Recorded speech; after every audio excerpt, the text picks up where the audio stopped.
Somewhere in the deep south, on a hot evening before the war, a man walked out to his fence line and snapped off a branch heavy with bright purple berries. He crushed a handful of the leaves between his palms until they went green and wet, and he rubbed them down the neck and flanks of his mule. Then he ran the crushed leaves along his own forearms. Within a few minutes, the cloud of mosquitoes and biting flies that had been working the animal in the heat began to thin out and lift away. He had not bought anything. He had not mixed anything in a bottle. He reached into the tangle of brush that grew wild along nearly every southern fence row and pulled out a defense his family had leaned on for generations. What nobody standing in that yard could have known was that, a few hundred miles away, the United States government was about to spend years and test more than 40,000 chemicals chasing the very thing already growing in his hedge. Welcome to Nature's Lost Vault. The archive opens tonight on a plant the catalogs file under ornamental, a shrub most Americans walk straight past on a trail without a second glance. Botanists call it Calicarpa americana. Almost everyone else, if at GIMP know it at all, calls it American beautyberry. And the story of how a roadside bush outperformed a wartime laboratory, then got quietly swept out of the American medicine cabinet, is one of the stranger files this vault keeps. This story does not begin in a government lab. It begins in the gardens and sweat lodges of the people who were here first. The Alabama, the Choctaw, the Creek, the Seminole. The United States Department of Agriculture's own plant guide still records what they did with this shrub. They boiled the roots, leaves, and branches into a strong tea and carried it into sweat baths to bring down malarial fevers and ease rheumatism. They boiled the roots to settle dysentery, and they crushed the leaves, the way that farmer did, and worked them into the skin of people and horses to drive off mosquitoes and ticks. Some wove whole branches into bridles and harnesses, so the animals carried the protection with them. Most people never heard this part of the history, but the knowledge did not die when the settlers arrived. It crossed over. Farmers across the deep south kept crushing those leaves long into the 20th century, passing the habit down the same way you pass down where the good fishing hole is. One of those memories landed on a botanist. His grandfather had told him plainly that up in northeastern Mississippi, people crushed beautyberry leaves to keep the biting bugs off themselves and off their working animals. He held on to that. And a few decades later, a government chemist would prove his grandfather right. The year is 1942. The place is a small federal laboratory in Orlando, Florida. Scientists working for the Department of Agriculture had a serious wartime problem on their hands. American troops were fighting in the jungles of the Pacific, and the insects there carried disease faster than any enemy. The best repellents anyone had lasted about 2 hours. The military wanted 10. So the scientists started testing chemical compounds. Not dozens, not hundreds. Over the next several years, they screened more than 40,000 of them. In 1946, they found their winner, a synthetic compound the Army would patent, and then, in 1957, hand to the American public. You know it as DEET. It works, and it works well, and it has been smeared on American arms every summer since. But think about that for a second. The same government that ran through 40,000 chemicals to invent a repellent in a laboratory already had, growing wild across its own southern states, a shrub that did most of the same job for nothing. The answer was in the lab. It was also in the ditch. DEET was only the first thing that pushed the old plant out of memory. The second was louder, and it came rolling down quiet suburban streets on the back of a truck. The fog. The chemical mist that crews spray across yards and neighborhoods to knock the mosquitoes down. Here is the detail almost everyone misses. The poison in most of those foggers traces straight back to a flower. For centuries, people ground the dried heads of a kind of chrysanthemum into a fine powder and used it to kill insects. Ancient Persia knew it.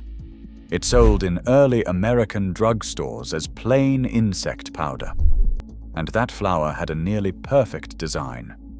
It was deadly to insects, gentle on mammals, and it broke down fast in sunlight. It did its job, and then it was gone. Then chemists took it apart and rebuilt it.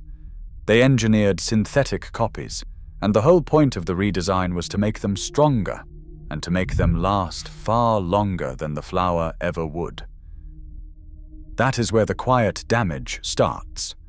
A fog of synthetic chemicals does not choose its target. It kills the mosquito, yes, but it also kills the honeybee on the clover, the butterfly drifting through the garden, the firefly blinking over the grass at dusk, and the dragonfly and the spider that eat mosquitoes by the hundred. You would think someone would have said something. For a long time, in most neighborhoods, nobody did. The predators die alongside the pests, which means that once the fog clears, the yard is often left more open to mosquitoes than it was before. The loud solution makes the problem worse.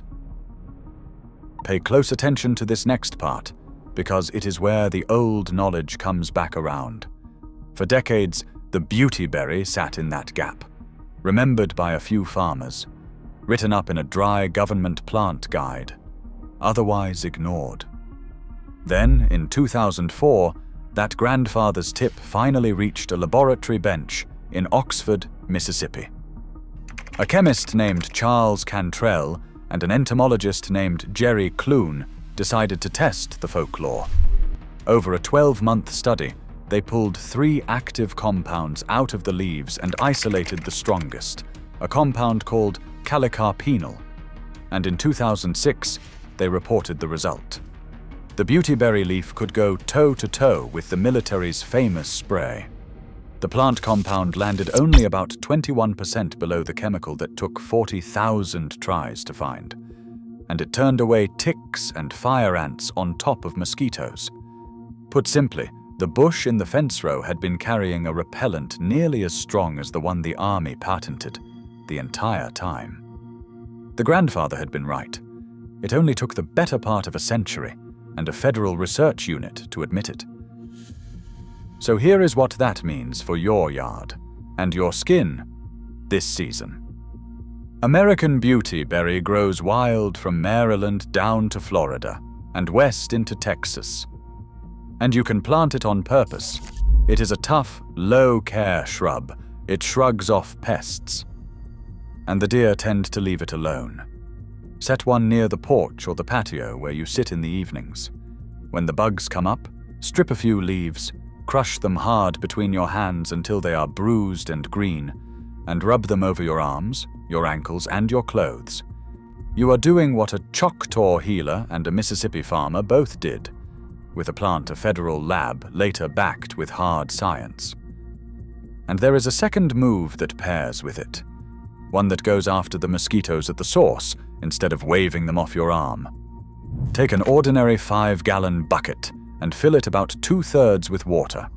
Drop in a handful of grass clippings, dead leaves, or hay, and let it sit for a day. As that plant matter ferments, it releases the same carbon dioxide that tells a female mosquito. This is a perfect nursery. She comes to lay her eggs. Then you add a mosquito dunk, sold for about $10 a pack at any hardware store. The active ingredient is a soil bacterium found in a stagnant pond in Israel's Negev desert by a scientist named Yoel Margalith in 1976. Here is the beautiful part. That bacterium kills only the larvae of mosquitoes and a few close relatives. It leaves the bees, the butterflies, the fish, the frogs, the birds, your pets, and you completely untouched. One dunk lasts about 30 days. Cover the bucket with fine wire mesh so no animal can fall in, and set it in the shade out of reach of children and pets. The mosquito comes to your bucket to breed, and her young never crawl out of it. It is the opposite of the chemical fog. One kills everything in the yard, the other kills nothing but the thing biting you. A shrub in the fence row, and a bacterium from a desert pond. Both quiet, both precise, both nearly forgotten, while the loud, broad chemicals took their place at the front of the shelf.